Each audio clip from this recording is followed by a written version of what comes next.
హరే కృష్ణ. గరుడ పురాణం అష్టాదశ మహాపురాణాలలో ఒకటి.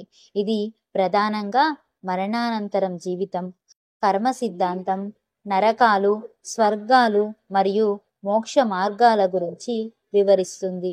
గరుడ పురాణం విష్ణువు మరియు ఆయన వాహనమైన గరుత్మంతుడి మధ్య జరిగిన సంభాషణ రూపంలో ఉంటుంది. గరుడు మరణానంతర విషయాల గురించి విష్ణుమూర్తిని అడగగా విష్ణుమూర్తి వాటిని వివరిస్తాడు. నరకం గురించి గరుడ పురాణం ఇలా చెబుతుంది. గరుడ పురాణం నరకాల గురించి చాలా వివరంగా వివరిస్తుంది. మరణానంతరం జీవుడు తన కర్మల ఆధారంగా వివిధ లోకాలకు వెళ్తాడని పురాణం చెబుతుంది. పాపాలు చేసిన వారికి నరకలోకాలు కేటాయించబడతాయి. గరుడ పురాణంలో 28 రకాల వరకు నరకాలు ఉంటాయని చెప్పబడింది.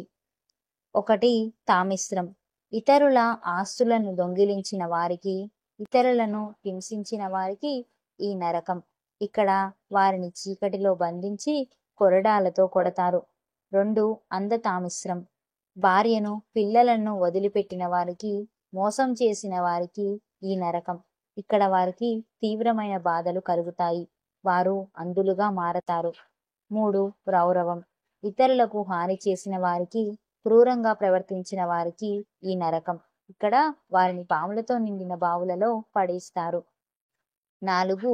మహారౌరవం. ఇతరుల ఆస్తులను దోచుకున్న వారికి, ఇతరులను చంపిన వారికి ఈ నరకం. ఇక్కడ వారిని వేడి నూనెలో వేయిస్తారు. 5. కుంభీపాకం. జంతువులను హింసించిన వారికి, మాంసం తిన్న వారికి ఈ నరకం. ఇక్కడ వారిని వేడి నూనెలో వేయిస్తారు. 6. కాలసూత్రం. పెద్దలను గౌరవించని వారికి, అబద్ధాలు చెప్పే వారికి ఈ నరకం. ఇక్కడ వారిని వేడి ఇసుకపై నడిపిస్తారు. 7. అసిపత్రవనం. ధర్మాన్ని పాటించని వారికి, పాపాలు చేసిన వారికి ఈ నరకం. ఇక్కడ వారిని పదునైన కత్తులతో నిండిన అడవిలో నడిపిస్తారు. 8. సూకరముఖం.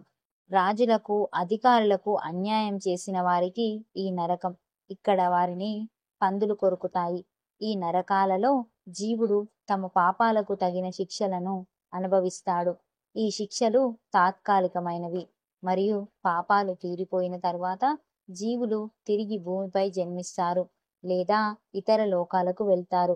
గరుడ పురాణం యొక్క ఉద్దేశం. గరుడ పురాణం కేవలం నరకాల గురించి భయపెట్టడానికి కాదు. దాని ఉద్దేశం కర్మ సిద్ధాంతాన్ని వివరించడం.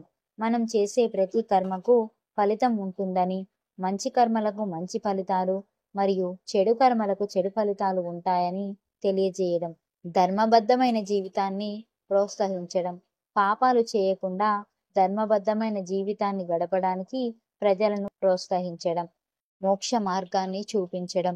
భగవంతుణ్ణి భక్తి ద్వారా, ధర్మబద్ధమైన జీవితం ద్వారా మోక్షాన్ని పొందవచ్చని తెలియజేయడం. మరణానంతర కర్మలు. మరణించిన వారికి చేయవలసిన శ్రాద్ధ కర్మలు, పిండ ప్రదానాల వంటి వాటి ప్రాముఖ్యతను వివరించడం. గరుడ పురాణం మనకు హెచ్చరికగా పనిచేస్తుంది. మనం చేసే ప్రతి పనికి బాధ్యత వహించాలని గుర్తు చేస్తుంది. ధర్మబద్ధమైన జీవితాన్ని గడపడం ద్వారా మనం నరక బాధల నుండి తప్పించుకోవచ్చు మరియు భగవంతుని యొక్క అనుగ్రహాన్ని పొందవచ్చు. హరే కృష్ణ.